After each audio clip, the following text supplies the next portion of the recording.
June 15th meeting of the Falmouth Conservation Commission and the Falmouth Planning Board.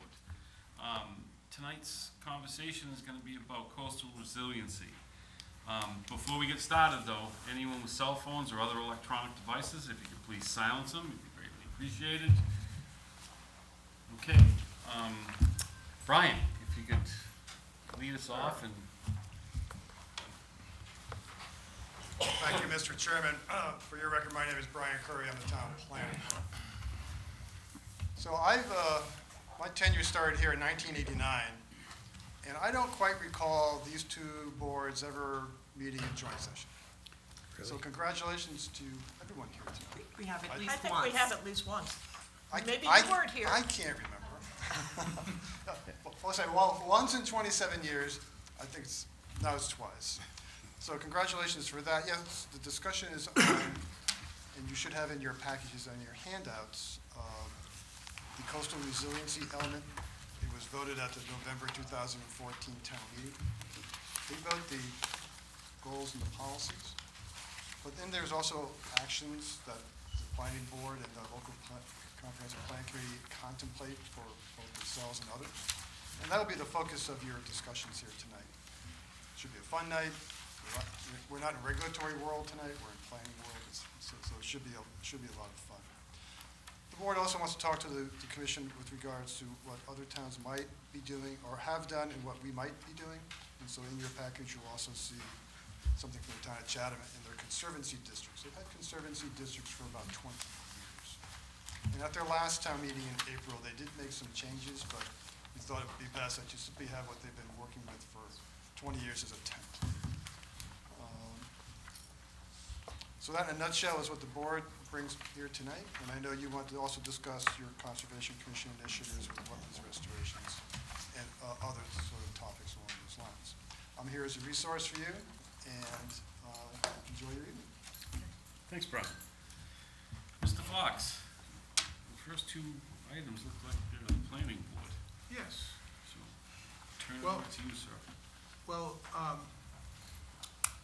so we hope you're familiar with the goals and policies, but tonight we're talking about some of the action items. And this is something that we do on the local comprehensive plan level. We develop these in speaking with different groups, and actually when we put this together, we met with Betsy and Jennifer to talk about some of the things we could do, and so they had some input to it. The first one is to create, and this is something, create comprehensive wetland restoration plan and begin the reconstruction of the most vulnerable areas. And the short term is to begin the restoration within the next 2 years. We came up with this plan 2 years ago. We haven't started anything yet.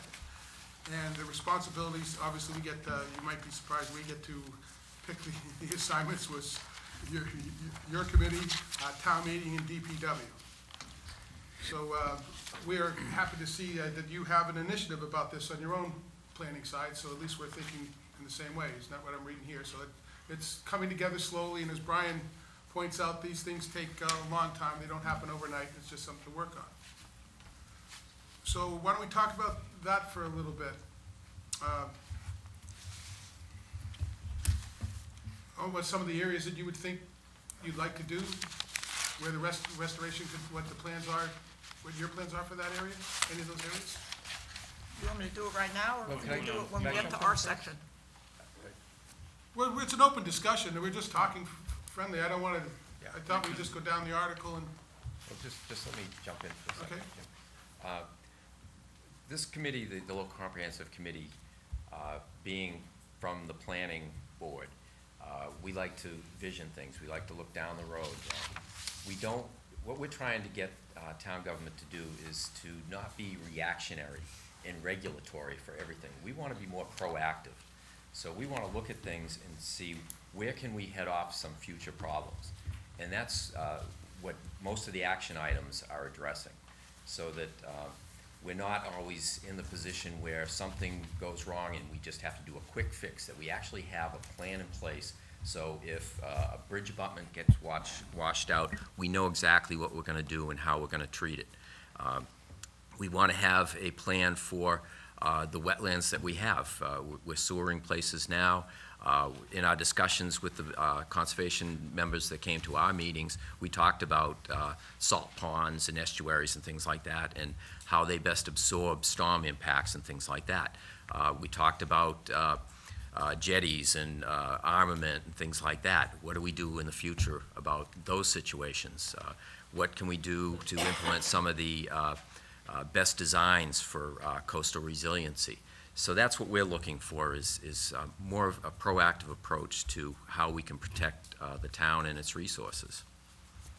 This came up, Betsy, I remember the conversation we were talking about, and our concern was how the town's gonna bounce back from the next hurricane, where, how we're gonna bring back, we were talking about protecting our bridges, our roads on the beach, our beaches, and the idea, I think you actually brought it forward, that having these wooded wetlands that allows the storm surge to go up and come back slowly is actually gonna help save not just the wooded wetlands, but the beaches on the waterfront too. And that was really the nuance for me, that I got the idea, maybe we should do more of this, because our concern was our vital infrastructure on the beach, especially Trunk River, an area where we have not only the bike path, the sewer line, and the Falmouth Road Race, and the idea that from our land use looks of the town, that what makes Falmouth different than most other towns is when you come into our town, you start driving down Central Ave and you have a long beach road that you get to see the waterfront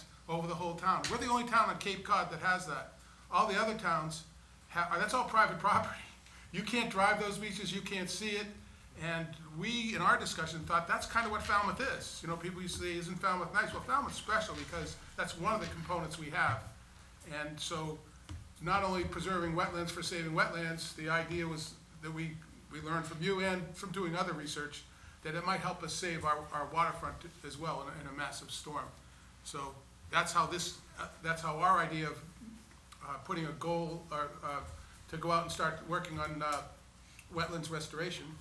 And we just wanted to talk it over with your board, see what you thought about it and what your actions were on it, and so we were all on the same page, that's all. We've gone to school on Hurricane Sandy and other major events, so. Yeah, so I can expand a little bit Yeah. on what you were saying. And the additional aspect, in addition to sort of the physical role that wooded wetlands play, which you just brought up, which is true, is also healthy wetlands have a lot of other ecosystem services. For instance, will remove nitrogen from groundwater much more effectively than just letting it pass through. And so in the past, I don't know, Jen, 5 years maybe, there's a series of areas, and I was just jotting them down when I realized you wanted me to talk already. But all of you are aware that we're working on the Coonamessett River restoration. And one of the advantages of that, in addition to many others, improving fish habitat and so forth, is removing that dam, which allows floodwaters to go up, but also restoring the wetlands so that if there is a flood, healthy, kind of normal freshwater wetlands will bounce back much more quickly than altered wetlands or pavement, obviously. But in addition, just to let you people in town know, in addition to the Coonamessett, there's a work underway to restore a fish run on the Childs River. That's Falmouth Fish and Rod and Gun Club. Department of Marine and Environmental Services are working out in McCoy, another river from McCoy Bay. Cedar Lake was restored a couple of years ago, the Cedar Lake Herring Run in North Falmouth. We have worked with, at various times, trying to either put grants together or contact not-for-profits who might be interested in restoring areas like the pond at Woodneck. Woodneck Marsh is on one side, but there's a pond on the other side, which used to be attached to the marsh. New Silver Beach, the big area in New Silver Beach that has been kind of cut off from the sea. There's still a pipe that runs through, but as far as a functional wetland, in terms of providing all its ecosystem services, it has a long way to go, but we should think about restoring it. And then one that we talked with the planning department about is the area upriver from Little Pond, Behind the mall. behind the mall. Oh, yeah. So there's, Bring that up. so there's a series that we're working on, and I would encourage us to continue a dialogue to see what other areas we might add to this, and how, once you sort of get into the restoration mode, you get contacts at the state and the federal level, and we'd be happy to share those with people. And I know when we had a meeting, Jim, Brian, myself, and Jen, we kind of discussed pre-planning the aftermath, if we lost. Right, that was the next step, yeah. So, Good point. Jen also mentioned that FEMA says, well, we'll fund what was there, Right. so how do you, I guess my question is, how do we pre-plan all this? Do we ask engineering to take a look at it, come up with a plan so that when, So the people that weren't there, we were talking about a problem when we met with DPW. They said, there's a problem. Every time we have a hurricane, we're only allowed to put back the bridge exactly the way it was. And they know a much better way to make it more resilient, but they can't do it that way. They have to put exactly what was there, so it's almost building to fail again.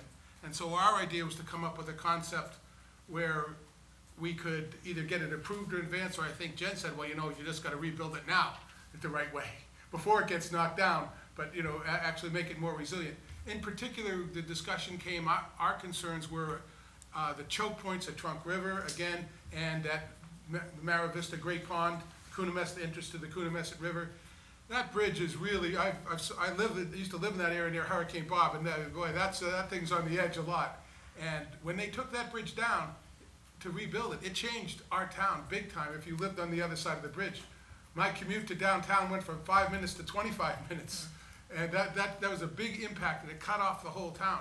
I mean, before that bridge was there, that was actually Mashpee. That wasn't even part of Falmouth. That was the town line. That's how big of that link is. And so our concern is that's kind of a preservation thing. We don't know how long we're gonna be able to keep it.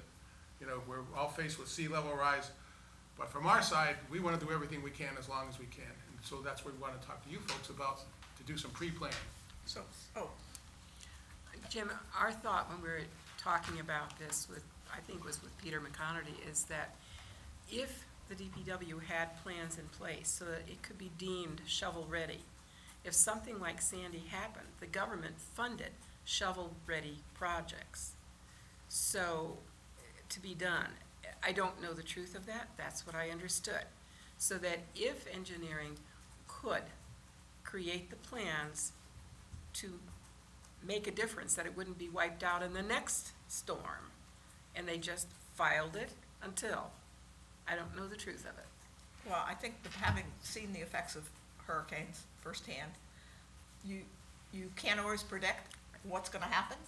And, one area, it might be very similar, and you might have these plans that are, and Doug certainly knows how much effort goes into engineering plans. You might have plans, and I think I noticed Mike here, you might go and have these plans, and these, I can tell you from working on the Coonamessett and getting plans and getting permitting, there's a lot of effort and a lot of money that goes to it, and it might be that it's a completely different situation after the fact.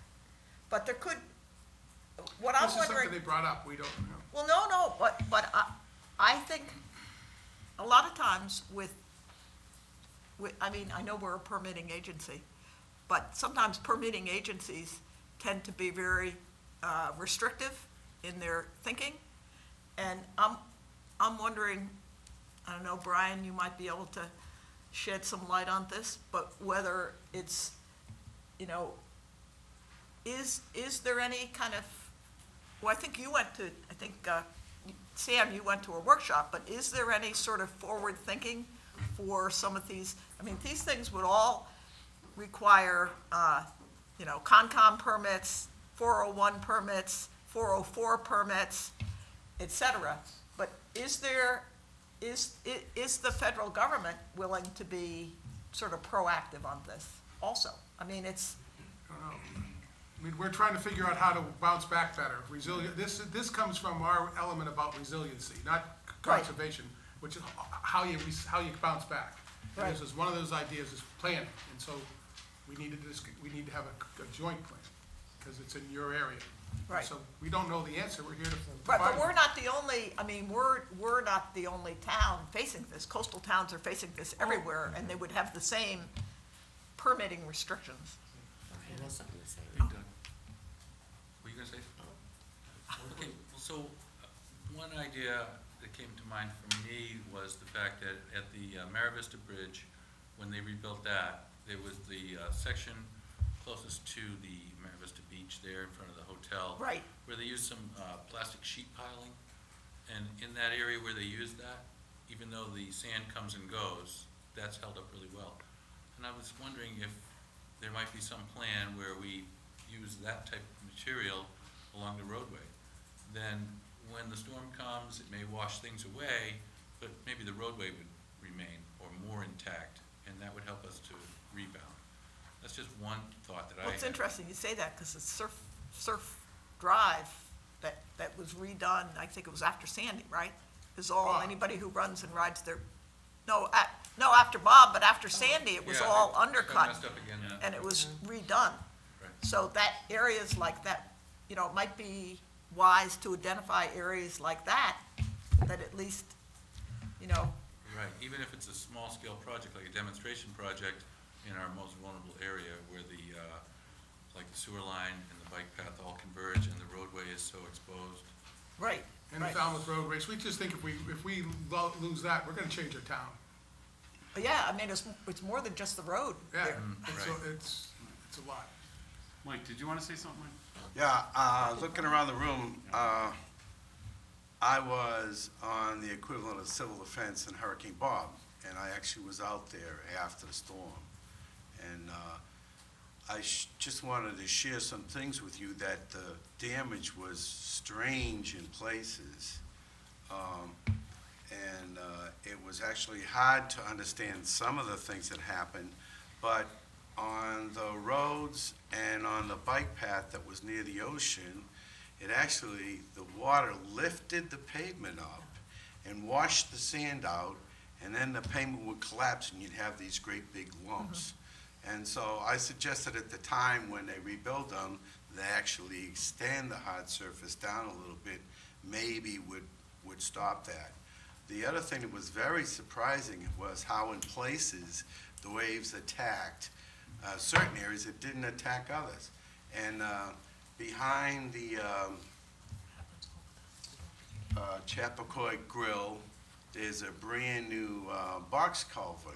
And what was remarkable there was, when you stand at that box culvert, you look, it's a long, long way across that salt marsh. But at that place, Hurricane Bob destroyed the railroad tracks. And those railroad rails were bent like spaghetti. And I'll tell you, that just shows you that the force of those waves were remarkable, but it was only one area that was damaged like that. So I think the thing you're gonna face is you're gonna have to rebuild your roads almost as quick as you can, because it's gonna be very hard to fix them. And I'm sorry I was late. I wanna make sure everybody goes by West Falmouth Harbor, because our tides are higher now. They're noticeably and measurably higher. If you live in West Falmouth, it is absolutely surprising. Thanks, Mike. I'm sorry, Brian. So, Jeff. just to take a couple of steps back from your previous discussion, I always tell the planning board and other boards is, don't worry about the current regulatory environment, especially at the federal level. Plan what you see best for the community in the best of all worlds. How would you go about doing it? 25 years ago, no one dreamt we'd have federal policies that require complete streets. Sidewalks, bike lanes, chevrons, wayfinding, the whole bit. It was Federal Highway, Mass DPW at the time. It was all about maintenance and paving streets. So don't worry about what the feds say today, because it could change tomorrow. That's my guidance. Okay. Anything else? Yeah. I don't know. Go ahead, Betsy. Well, I'm just thinking of other places, having been to Louisiana recently, although I wasn't right, I was by the bayous, not right by the coast. But there are lots of places that have, you know, coastlines that are only a foot or two above sea level, that have roads along them. And so one of the things I suggest is that we, I'm saying, this is the royal we, someone look to see if there are systems. I mean, they might not withstand all storms, and they, you know, if it's a particularly bad area that gets hit, it might not work. But I'll bet there are better ways to build roads on barrier beaches than what we have. Well, some of the reading I've been doing is that there's a lot of places who have policies of raising the roadway, and I didn't want to bring it up on the first breath, but I would like to see us consider elevating that roadway as well as reinforcing it with the plastic sheeting, because I think if we had a long-range plan, we know sea level is rising as far as all we can tell, but we can also be raising the road, you know, incrementally, maybe 2 feet sometime when we finish the permitting, and maybe in another 20 years, another couple feet. Or if all of that turns out not to be possible, we should explore it as much as possible now and figure out if it's just not feasible, then we'll think of another option, and whether that would be moving the sewer line, abandoning the road, or maybe consider now putting in an elevated roadway if we feel the roadway is that important to our town for the scenic vista. But I just want to get started on the discussion of what is possible and what's allowable, and, you know, at least get going with something. Yeah, so I mean, there's a lot of options A out there. lot of places do elevate, and Right. like, look at Holland, they've been dealing with this forever. They Right. have dikes around their whole country, and it's just what they do. I'm not saying we should dike everywhere and do the extreme that they've done, but, you know, it may be a good example to consider that a lot of these places are elevating their roadways if they feel they're important. Might be like the road down the Keys. Yes, some thought. One of the things they learned after Katrina was the degradation of the islands offshore, the barrier islands. Essentially, we are the barrier island. And with Sandy, they found that the areas that had a good dune system survived. There was virtually hardly any damage to property that was set behind the dunes. And I come from a town that had breakwater put out offshore. I mean, a good quarter of a mile offshore. And that has saved the town innumerable times over the years, from nor'easters and no-name storm, you name it, all the hurricanes that we've had. So I look at things that, like the living reef system, where you're putting a buffer that's out away from the shore, away from your actual shoreline, your beaches, so that it acts as a buffer to kind of soften the impact and take some of the energy away, rather than having all that energy hit what you're trying to protect. So rather than have the armor right up where the infrastructure is that you're trying to protect, or the property you're trying to protect, if you have it offshore, it acts, what they would act as is like the coastal ponds. You know, water would be broken up, the energy would be absorbed a little bit better.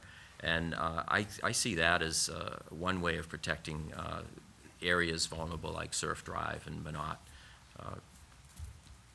Even something like that could even be used within the coastal ponds. Mhm. A lot of our coastal pond shoreline is being eroded.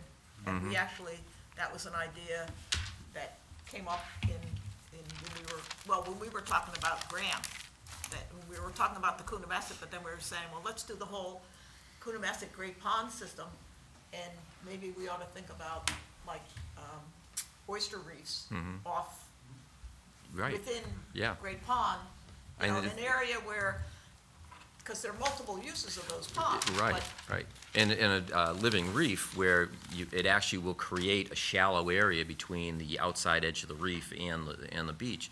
Right. It creates a nice area for all kinds of life to propagate. And, you know, I'm constantly amazed at how resilient ocean life is. And all you have to do is let your mooring line hang in the water for a week or two, and you see what grows on it.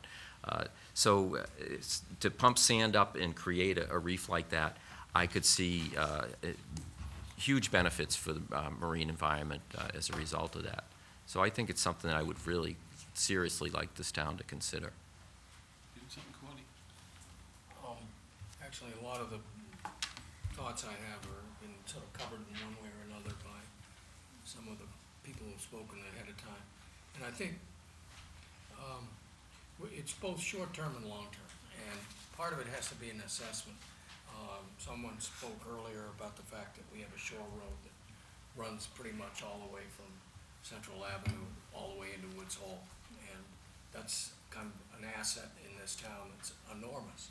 The question becomes, if sea level rise occurs as predicted, can a roadway like that, or those roads, be viable in the long term?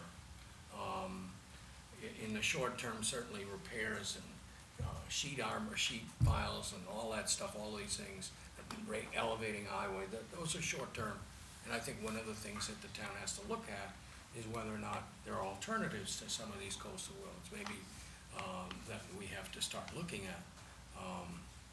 The other part of this, as we consider planning, and I think all of you are astute enough to understand this point, and that is, people, it just seems to be human nature not to want to spend money. And it's a political problem. It's a lot easier for a politician to get elected by saying we're going to cut spending and not raise taxes. And when we say that, everybody gets excited and that person gets elected.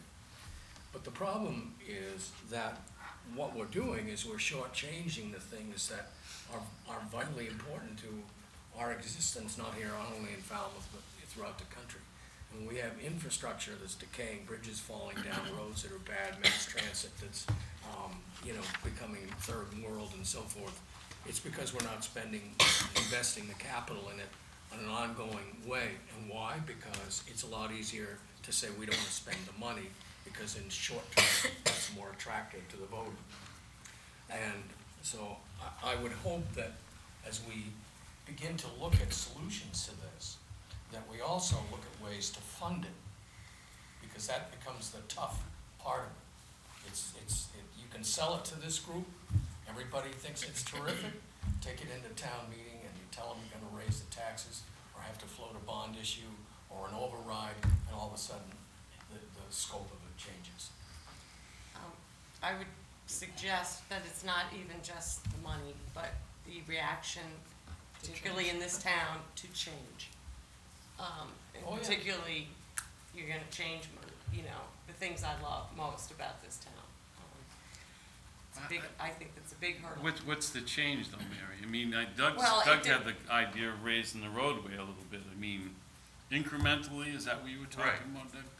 I mean, But there's a It finite, depends, there's you a, know. Yeah. there's a time that that's not gonna work. And I think Courtney's saying, yeah, there are short-term things we can do, but we really have to be thinking, we really have to be thinking of short-term and long-term. If we get hit by a storm in September, then how are we gonna deal with it? What do we wanna be, what you're talking about is more, what do we wanna be thinking 20, 30 years down the line? Are there potential ways to And even further. mitigate Yeah. the problem? And how would we plan for this? How would we plan for it from an engineering point of view? How would we plan for it from a financial point of view? So both those planning questions have to come. Yeah.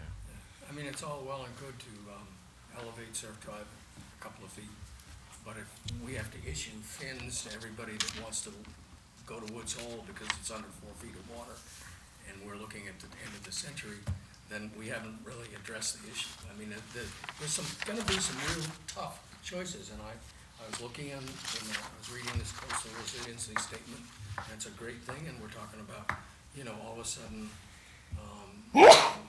saying that we can't have any more development in flood zones and in certain areas. and this becomes a regulatory thing for conservation, it becomes a planning issue, it becomes all that. And that's a tough political, that's gonna be a tough political sell, because,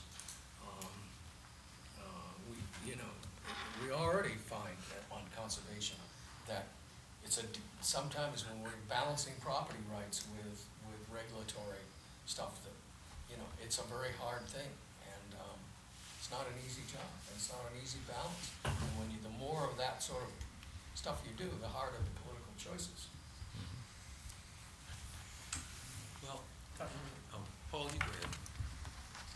Yeah, I'd just like to make a comment. Bob's comment about protecting the roadway, I think is an important one. I'd like to see us consider beach nourishment. I know there are issues with it, but if we had a beach nourishment program every year continuously, like they do in other states, we could protect that area as well. And we may not have such a big investment on raising roads and things like that, which is something we need to consider. But a beach nourishment program with the sand offshore would be something that I think would be very helpful for some of those areas. The second part of it is, my understanding is the beach committee provides $800,000–900,000 a year to the coffer of the town.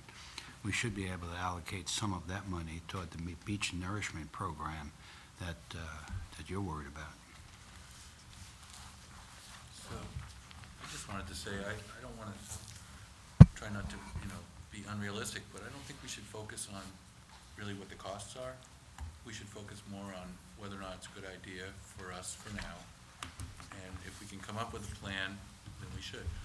And another issue that we haven't talked about yet as far as related to beach nourishment, we've got these jetties that have been sitting there swirling the sand out to the middle of the bay for a long time. I'd like to see us come up with a plan to remove those and, let the sand just move along the shore instead of getting sucked out into the bay. We're losing a lot of sand every year to that. We've had these studies from the Woods Hole Group for 2003, and they updated in 2010. We've got a lot of good information, so we should really take some action. And I don't know what would be involved in approving removal of those jetties, but it seems like a really small step that we could take. I mean, a big step for a small investment. So I would start with that and then consider whether or not we can protect our most critical areas like Surf Drive. And if the sheet pile idea and elevating the roadway is practical, then we could just get a plan together and say, maybe the Conservation Commission would approve this type of work, and the DPW could then start considering it. And then we could figure out what the cost is. If it's not doable, of course, we won't do it, but I don't think it's our job to worry about the cost as much as, not trying to come up with a crazy idea that's gonna be super expensive, like a Bridge to nowhere. Disneyland Sky Rail or, something wacky. But, I think, I think it's tempting to talk about things like beach nourishment and removing jetties, but you have to realize that a natural system, and really Mother Nature's in charge of it all, comes up with a balance. And so now our coastline has a certain balance when there are various storms, and it's not quite predictable. I mean, you'd have to really think about what might happen if you start plucking up certain jetties, or if you put a lot of sand on beaches, where that sand's gonna go. I mean, one of the places sand goes is it moves into inlets. And this is what happened through the years, and you can see it at Woodneck Beach. right, and I understand. People are worried about it happening in West Falmouth. And you would have to keep jetties at the inlets, I understand that, but I mean, there's so many that don't seem to really Right, have a purpose other than to to throw the sand out. catch the sand in the downrift Right. side. Jamie, do you have something? The discussion kind of started with pre-planning, pre-permitting. Is that a viable alternative, that if the vulnerable areas are identified, maybe in degree of, importance, for lack of a better word, is it possible to have some of this pre-permitted in that, in the eventuality something happens? So it's, a lot of people aren't gonna buy into spending the money to do some of this stuff ahead of time. So if some of this stuff could be heavily pre-planned, pre-permitted, that if that bridge is taken out, do we already have something in place with the new design? Right. My only answer to that would be is I guess we'd have to try it and see what happens, you know? Nobody seems to know. I mean, So, preliminary unless stuff we has to be try it- done So that in the eventuality, I mean, it would have to go through DEP or wherever to get a final approval, but Inlets change. Right. That's the And system we permits have is expire. very dynamic. we could And extend depending on the time. storm, depending on where it hits, you know, sand flows, it's very fluid. 50 years of my memory from Monarch Beach to Woods Hole is the same road. I've been doing, the same bridges. I know they've been knocked out, but it's, Well, it's the same road, but I mean, you've lived there 50 years. I have friends who've lived there for 50 years and say when, when my kids, who are now 50, when my kids were little, we used to walk, Yeah. X amount of distance out to where the water was. Yeah. Right. And now the Right. water's here. I can remember that. So, right, I know, I guess our vision was, we were talking more like infrastructure. This resiliency item wasn't really so much, the beaches are part of it, but we were really focusing on the town's infrastructure. So we identified the road, the sewer line, the bridges and the connections as how do we make them more resilient? And that's where this element really came from. We understand the shoreline's changing, but how can we preserve what we have for as long as we can, is the idea. I think you agree we should do something, or you say we just sit back and wait. That's what we want to No, find out. no. What's your idea? I mean, what you said, Jennifer said, I agree. People could look at those, we could have an evaluation now of those key bridges and say, is there something we could do now that if a storm hit, they would be less likely, one of them might go if it might be the worst part where the storm hits, but the others would be able to absorb it. So that's something, I think we could do now. That's what we're here for. Pat, did you have something? Yeah. Our little committee of three became, and this is the second bullet, sort of, I think. We became sort of enamored with the living reef concept. As Bob said, he grew up in a town, Winthrop, that they essentially had something like a living reef, and now they've got so much sand inside that area, they have to figure out what to do with it. Well, if we had such a problem, we've been here 45 years, and yes, the beach has shrunk along Surf Drive to the point where there's probably not going to be very much left of it in a few years. But we also have, and here we get into the webbiness of this whole comprehensive plan, we have a bicycle path, infrastructure. We have the sewer line under there, infrastructure. And it's incredibly vulnerable, as you know. We've had some pops there. If we started the concept of the living reef and started it along the bicycle path, it would be some serious engineering. I can't speak to that. Started it along where the bicycle path is, where the sewer line is underneath of it, to see how that would work. Would it build the sand back in to serve as protection along there? So it's nothing that would have to be done, everything all at once, and this is what we're talking about. Let's see what we can do here. And I don't know whether there would be funding. Would be a project to look at as sort of an experimental to protect that whole beach line there along Surf Drive eventually. All we have to do is point to that little kiddie pool on Surf Drive Beach. It just doesn't change. It's there. It's been that way forever since I've been in town. That's the same kind of concept as a living reef. You would protect the shoreline that way. Now, that came out of this rebuild by design, which happened after Hurricane Sandy. Wiped out New York City, a good deal of it. And there was a contest for engineering firms to come up with potential engineering designs as to how New York City and the New Jersey coastline could be hardened against a storm like that. The living reef was one of those concepts. I'm a biologist. Can you Yeah. define what you mean by living reef? Well, that's the title they put on it. Right. It's a program in, I think it's in Fishkill, Staten Island, and it was funded.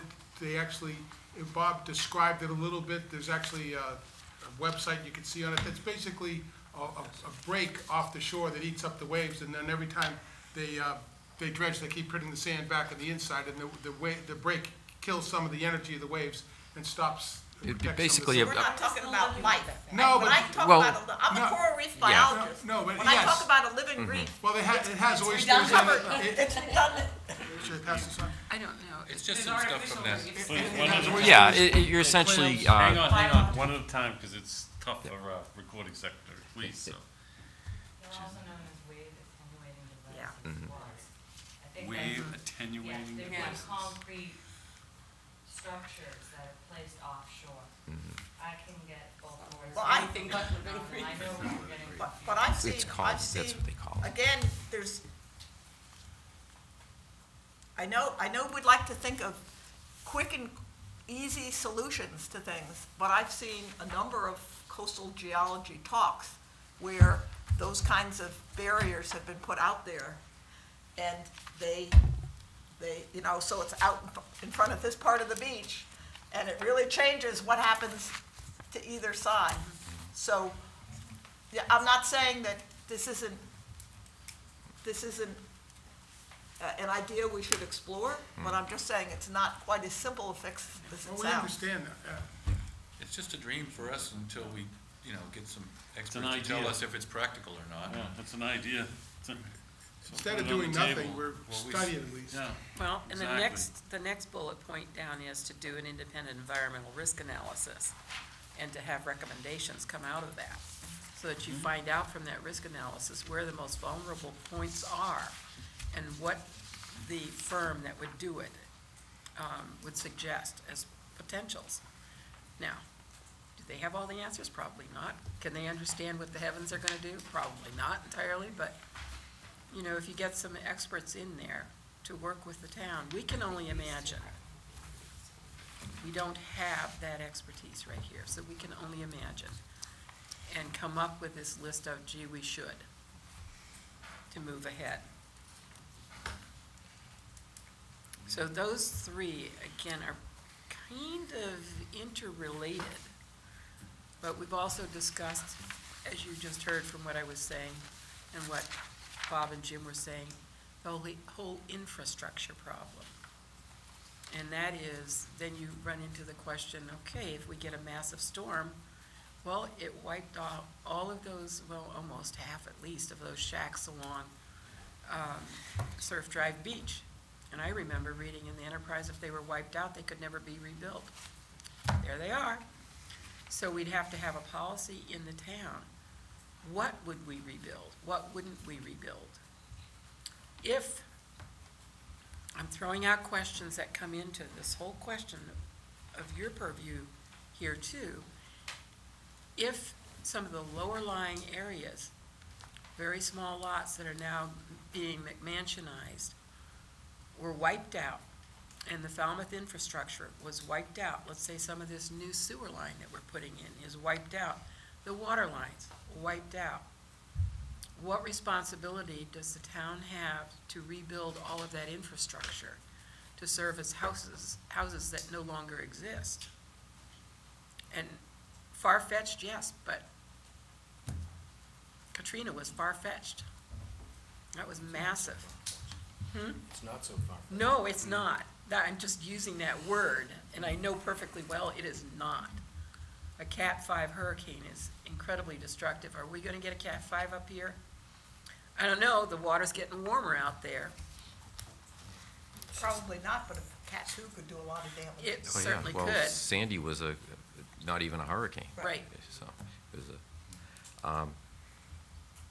if I could, that kind of brings up one of the other action items where we talk about bylaw and code revisions, because we hear a lot of times how you get into these regulatory situations, and I just saw a thing about people on Staten Island in New York. How many years after Sandy, these people still are not in their homes. And even something as simple as a building code told them, this one family, they had to repair their first floor and before they could raise the building up. So, and then in order to raise the building up, they had to rip out everything they had just done. And that was the building code requirement for that area. So there are things like that. And then what bylaws should we look at that restrict us from restoring something, or maybe we've talked about TDRs, for example, property that is in floodplains or velocity zones. If that gets wiped out, or someone wants to get out of there, do we transfer development rights from a property owner there to get that property out of an area where the town might be responsible for providing the infrastructure if it gets wiped out? So these are just some things that we've talked about, I'd like to throw out for this discussion. And that's kind of futuristic stuff when we're talking bylaws and codes and things like that, but that's what this document is about. Anything else? Good. Anyone from the public want to comment on what we've been discussing? Brian, anything else, Brian? Just so the boards also know, the town has contracted with this whole group to finish up the FEMA plan, the pre-disaster mitigation plan. And part of their contract looks at some of the potentials you see on the third bullet point, some risk analysis of the highest or more vulnerable, not a town-wide, but they'll be looking at that a little bit. And so they'll probably be in contact with the Conservation Commission and staff, and plan board members as they go through that process. Hopefully we can finish it up here before it changes its rules again. So that's being done. So I mean, then what, so,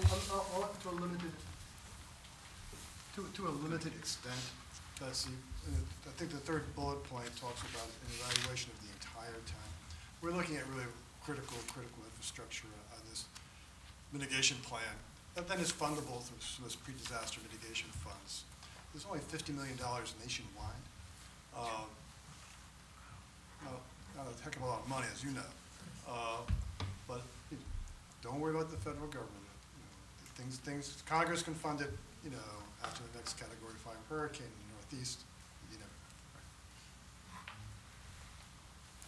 Okay. I'm curious, I don't know how the planning board feels, and I'm not sure what my board's gonna feel, but should we create a subcommittee to look at this a little bit more in depth and maybe report back to the whole group again?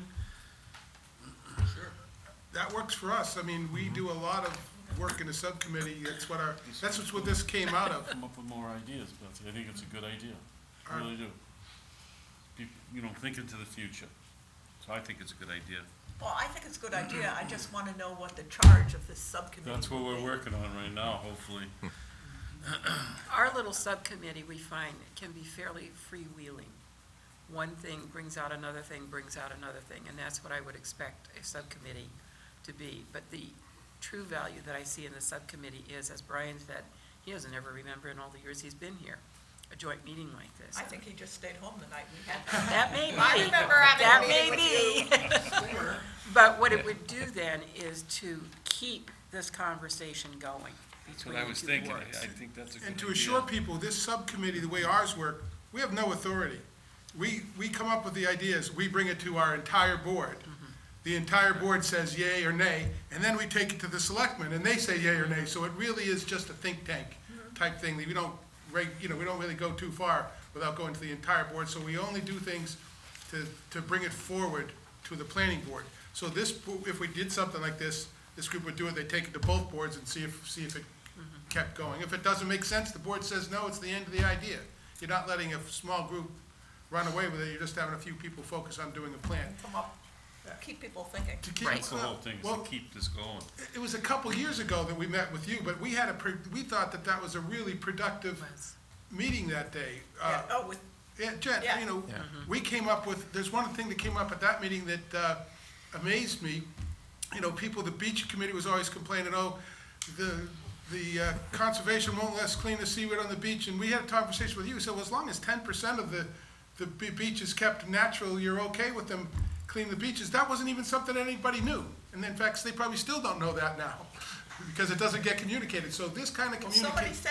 said it I went to, when the beach plan was produced, however long ago it was, I was at that meeting, and what people always say is, well, we just want to clean the beaches for the summer. And I'm like, well, you know what? I said, that's when the birds feed on the beaches too. I said, and then somebody said, hey, you know what they do in Florida? They have 10%, they leave 10% of. That's a of the brilliant ground. idea. It is, that's what I thought. And it can work everywhere. You know, I mean, there's more, that's a great idea. We should make sure our beach committee knows about that. We should make sure it's in their beach plan. And I think if we met more frequently, ideas like that would get disseminated better, because that came from a small meeting. With us. the Four of people, us, yeah, six yeah. of us talking about it. So that's the example that we're talking about, that maybe a subcommittee and see what these things come up with. In our meeting, it is a little bit blue sky, but we don't limit it, but the main committee puts us back on track right away. If it doesn't work, it doesn't go anywhere. But if you don't talk about it, it doesn't happen. I think that it's important to keep the conversation going, I really do, on all, and I think this lays it out pretty good, so. Mr. Chairman, it's something that, the Concom can discuss and, create a subcommittee that can communicate with the planning board. So How about if we had so many members from the planning board and so many members of the conservation commission, and they met, And then they each report back to their own board. I join. Thank Let's- you, Mike, I really Let's appreciate both put it on our next agendas, Yeah. or that it fits, and go to our boards and see what they Yeah, think and Can talk we vote about on it it separately. tonight? yeah. We Would can you if want- you want, but Why not? Brian, Why not? Yeah. Yeah, we can vote on it tonight. This is, we're here, these are official meetings of both We groups. have a quorum. All it takes is a motion. I So- move that we have a joint subcommittee with the planning board. I second. We have a motion and a second for a joint committee And with a. no, I don't know what our quorum is for, so no more than 3 members on each. We couldn't have more than 3 members meet. No, we couldn't, No, but I same as us. think Yeah. even if it's The- just two, just as long as. this we is have- discussion of the motion before we voted the motion, but I think you're. Right, we're refining what my Right. motion is. You're right on target, Betsy, because the reason that we have a committee of 3 is, first of all, we can't have a quorum. But secondly, to really get things done, you don't want to have a board of 7 or 5, or you want to get a smaller core group. And then you bring it to the larger board to really get the fillings coming in on it, and the back and So forth. my motion is that we have we have a subcommittee of each group that's a joint subcommittee with no more than 3 members from each board. And then we can think about who might want to be on that subcommittee as we go forward. That's my motion. So we have a motion and a second, Sure. okay. Hey, Paul. Can we define what that subcommittee is supposed to do before we approve a motion like that?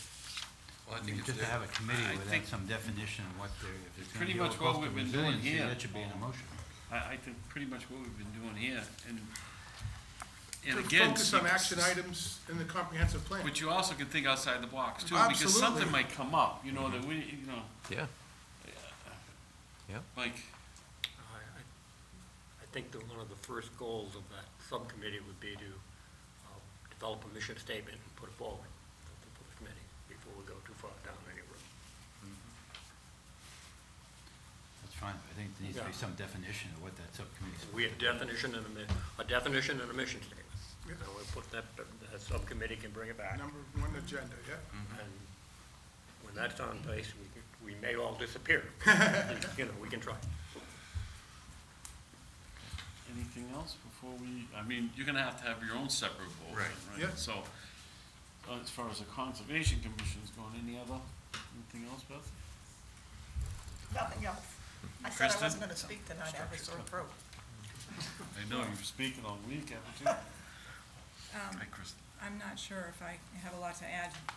I would like to see the wetland areas being moved further upland, because what we're talking about here is just infrastructure, but as we know, the land is gonna be going away, and we need to think about what's gonna happen there, and the wetlands are, a great carbon resource and, great, as as the tides move in, we're gonna lose them, and I think we're thinking all the way up all the rivers, a mile or 2 Right. miles. We're not limited to the scope on the beach. I think we've already Exactly. discussed, and we're It's going all the wide way in. open. Yeah, Because the idea that we learned is that's what's gonna protect the beaches also, maybe not forever, but lengthen their life, that act as a shock absorber by having, instead of filling in those areas and building on them, let them work, let them do their job, is the thought process, and that's way inland. So I don't think, Kristen, we're limiting in the view, at least not what we've been talking about. We're thinking is all the way into, T-ticket. T-ticket school. Yeah, Yeah. that's one of the wetlands. I was Coonamessett talking River, about. all the way up Yeah. into East Falmouth. We're looking way in. Yep. Yeah. Or loosely defined as the flood zone. Well, it is the flood zone. Absolutely. I mean, it is the flood And zone that now, varies. so it's action items to Areas increase such as storm resilience surge. that are currently mapped. I mean, who knows what'll happen 50 years from now, but currently mapped as part of the flood zone. Yeah. Okay, Sam. I would just like to suggest that part of the scope of this group. Sam. You need to sit closer, Sam. We told him, I know, I'm waiting on we invited him to a, I'm usually right in front of Yeah. One of the things I would You have to tell us who you suggest, are. oh, yes, Sam Patterson, Selectman President, suggested take a look at the bridges on Route 28 through East Falmouth, because from a hazard mitigation, if those bridges go out, you know, Jim's talking about the detour he has to take when the Montauk Bridge goes out, or the Little Pond, one of those bridges where the inlets are. But if we take out the Route 28 bridges, and any of those other bridges are taken out because we might easily get them, we need to be trying to think about preparing for that situation. And that, of course, is a state highway. So I have been pinging on Julian and Peter McConerty to get on the state's case to start thinking about actually raising those bridge structures up so that they are more resilient over a long period of time. But, I mean, I think that kind of idea coming out of this committee would give it some more weight too, and maybe motivate some people to start pushing on the authorities that actually have some control over the Route 28 highway. Just thought. Thanks, Sam. Just volunteered to be this. The liaison to the committee. yes. Okay, so conservation, we have a motion and a second on the table to create this subcommittee of 3. All those in favor? Up to 3. No, Up yeah, to no 3, more than I'm sorry, up to 3. All those in favor say aye. Aye. All those opposed, no. Abstentions, unanimous, so moved. Okay. Okay, same vote for the planning board. I move that the planning board vote to create a subcommittee, such as we just voted on with the Conservation Commission, membership no more than 3, to work with the Conservation Commission to further the wetlands and resiliency. I'll second. Any more discussion? All in favor? Aye. Opposed? None, unanimous. Leary. Mr. Chairman, Yes. is it appropriate to assign individuals to that committee at this time, now that we've set up the committee? I don't see why. mean, We have a committee set up on the planning board that I would make a motion we continue with that group, because they're very involved with this, but I think maybe, We got 40 meetings a week, a month, a year we already have on the local comprehensive plan. We would like to share the load, Paul, maybe get some other people involved in it. Let's wait on that one. well, we can only have 3 people. Yeah. I know, Right. but let's not assign it right now. Doesn't mean you have to say Well, wait if you assign until people, you Well, gotta we take still a long have, time we to still get have a planning board committee member to join us, so. Yeah. Yes, Brian. Sorry about that. So the planning board knows on your next agenda, you will have committee assignments and reassignments. Yeah. Good, let's do it then. They have to do it too. Yeah, you know, We will, we'll take care of we our. They can Probably figure it not. out, Paul, they can we figure it out. probably will not do it next week, because we're jammed next Yeah, week. I mean, won't be the next week. agenda is brutal. So maybe it'd be But the we're- following week. See? First meeting in June, July. If you don't sign good. Well, Our agenda next week is awful. Oh, I think I'm sick next week.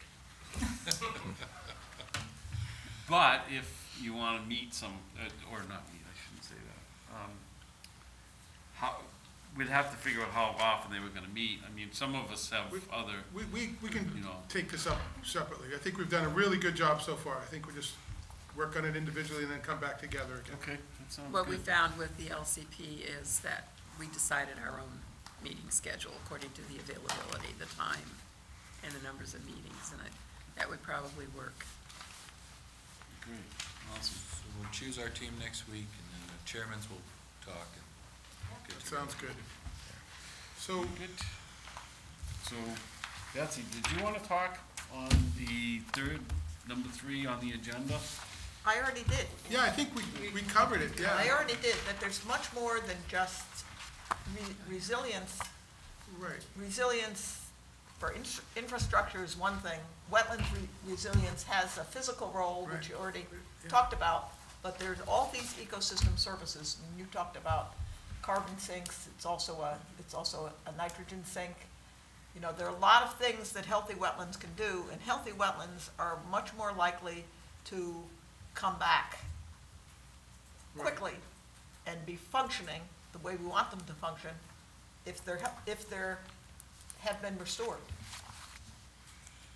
And we have a lot of wetlands in town that need help, and we're in the process And of you're working on it, yeah, you've got. We're working on some of them. Identified, We've, Yeah. identified the areas.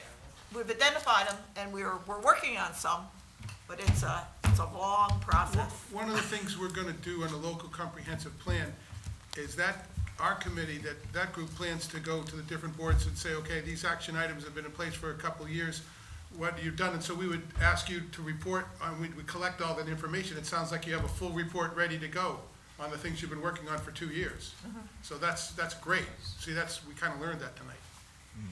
So that was good I for know us to hear. there's some other boards that don't know it either, that I've learned, Right. and I've tried to educate them. I mean, I'm familiar with the Coonamessett River because I've been involved in that for a long time, but I learned a lot about the other ones that I didn't even know about. Even Little Pond, wasn't aware that you're working on that one, going up Yeah. behind, that'd be great.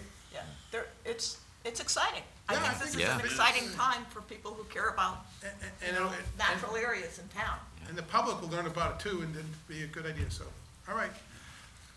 Bob, do you want to go any further on, you're the one. No, I was just, Betsy mentioned that you've been writing grants and you've had different, I'm glad to hear that because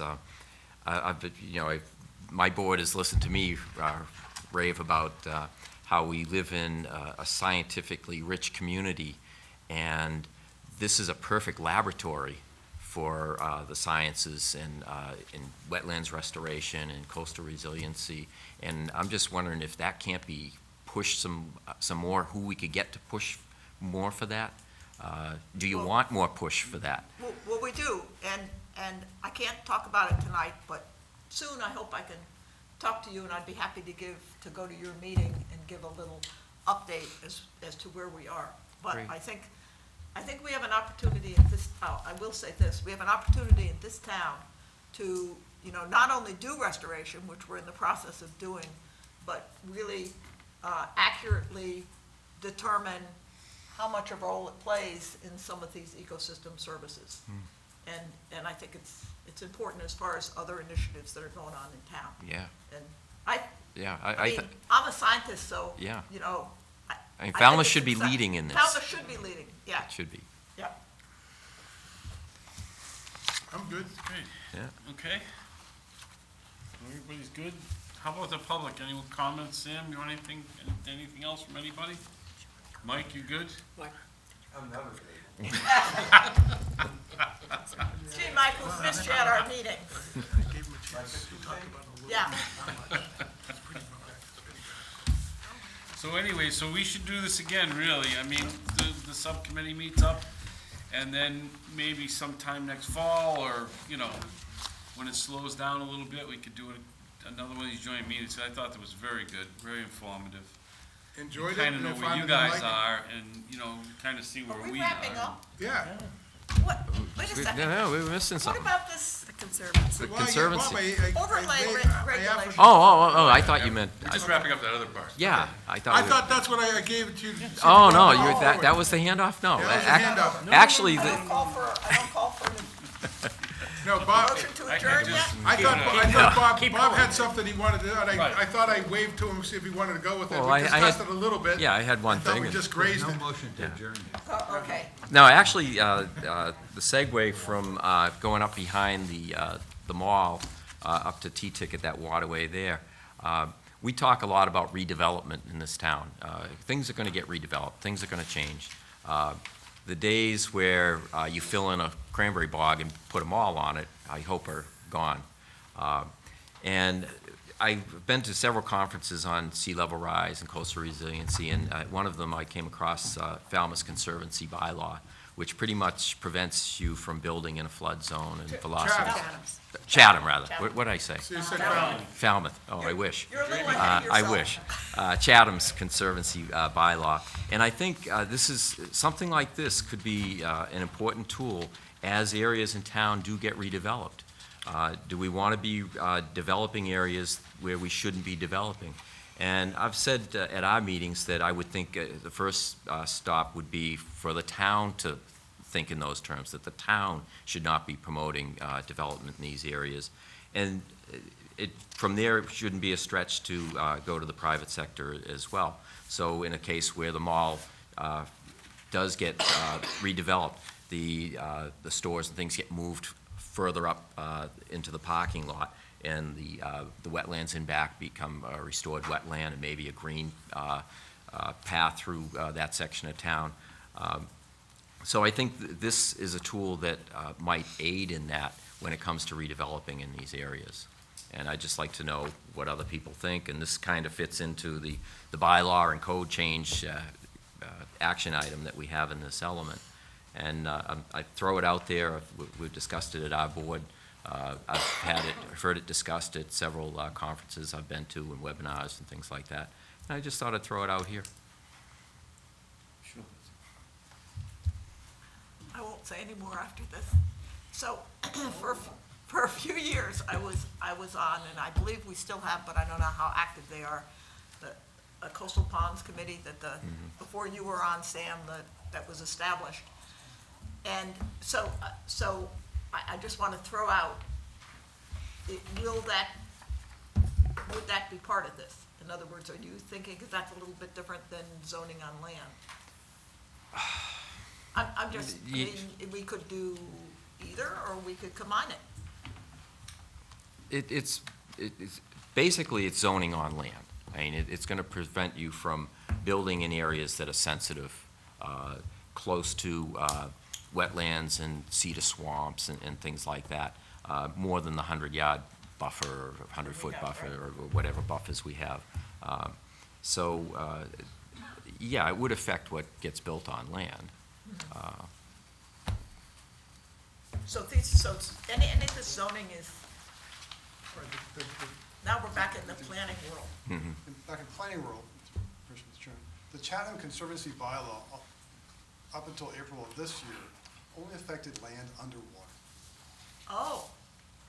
So they have recently moved forward to incorporate certain flood hazards. That's very, very recent. Other states have looked at these types of conservancy districts also.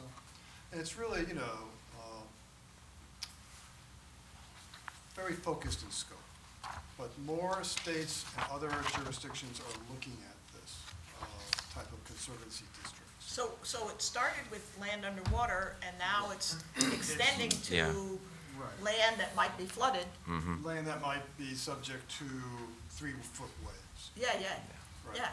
And there's a high hazard districts, I think. Huh. I think Chatham incorporated some of the new FEMA zones. I don't know which ones, and we'll see how that works out. But it's a regulatory tool that combines a lot of Conservation Commission issues under a sort of a zoning umbrella. In other states, I know the Senate just passed a comprehensive zoning reform bill. It's going to go to a House Conference Committee. We'll see what happens with all some of the vested rights issues. A lot of other states don't have to, a lot of other states are far more strict about vested rights issues. The Commonwealth of Massachusetts, as you know, zoning tools are very archaic. The last comprehensive review was in 1975. I was in high school. So we'll see what happens with that tool, but it's a growing tool nationwide. So, I lied. I'm gonna say something more. Imagine that. So Rob, Let the record show I've done best. I'm kidding. you're not as bad as what he said to me. So Rob, if, I think this is a good idea, but it's a little bit different from the subcommittees that we just established. Is this, so I'm gonna throw it back to the planning. board. Yeah, Is this this would- something the planning board is gonna have a subcommittee to sort of investigate? I don't know if it reach a subcommittee level. Most You're gonna do it as a- most bylaws, we will have an open discussion at our meetings. Okay. We will have drafts, innumerable drafts sometimes. We discuss them, tweak them, and then we put them out to different committees that might have some input Well, that's to just those. what I was gonna say. And we Like get our- feedback from that. So it's a long process, and some of these bylaws have taken a year, 2 years to Yeah, but to- that's just to what I was gonna craft. say, Yeah. so our role would come where you put something on paper. Yeah, you get to and shoot we us can look down and or- say, yeah, that's Yeah. much, So, love that role. yeah. So much easier. It's so much easier, yeah. He's bringing it up, we haven't really gone much on our board on it either. This Yeah. is just probably some really early thinking. I'm just trying to be positive, saying that Yeah. I'm sure our board would be happy to look it over and make suggestions. Right, if you look at- Constructive suggestions. Sure. If you look at the No, not just shoot it down. the very I beginning, said that. if you just read the purpose, it's perfect. I mean, it's exactly what the town needs. Mhm. So, I mean, you don't necessarily have to use their permitted regulations, but their purpose statement is really on Yeah. track. So And it- they're halfway there. Yeah. And it's more the Halfway. prohibited Just change the name of the uses town. that, Yeah, he already did. yeah. So, okay. Great. Russ, anything else? Russ, we got it. Oh, Courtney? I'm sorry, Quentin. Yeah, I think, this coastal conservancy area idea, districts, I think is extraordinarily relevant, because this really hits to the core of, looking down the road. I mean, you can address infrastructure, but you also have to address issues of development or redevelopment. And, it's not only a local issue, it's also, we have to look at bringing our state and our federal regulations into sync with it. A couple of things that came up here tonight, and one was that FEMA, will give money to rebuild something exactly as it was. So it doesn't make whatever it is more resilient. So this is kind of self-defeating. We should be putting pressure on our legislators and so forth to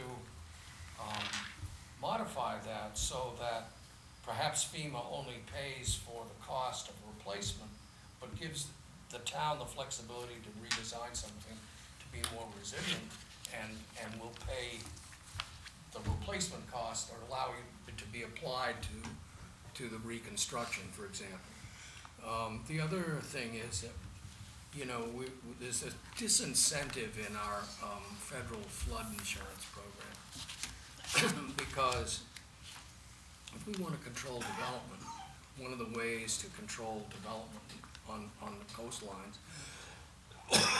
is to put an economic incentive or disincentive in there. And if you're essentially having the federal the taxpayer subsidize people that have houses along the shore, that's inherently, number one, unfair, and number two, it's counterproductive to what we're trying to do in the long term. And I think we should be in the forefront of advocating for some change in that. Now, I know that's not popular, particularly if you own a house that's in the floodplain, but, in reality, why should the taxpayer in Idaho, for example, foot the bill for someone to live in a house along the shore? And particularly when it makes the cost of that economically possible for the resident to live there. We should, if we want to actively discourage that, we should create an economic disincentive, not incentive. Anyway, That's a rant for another day.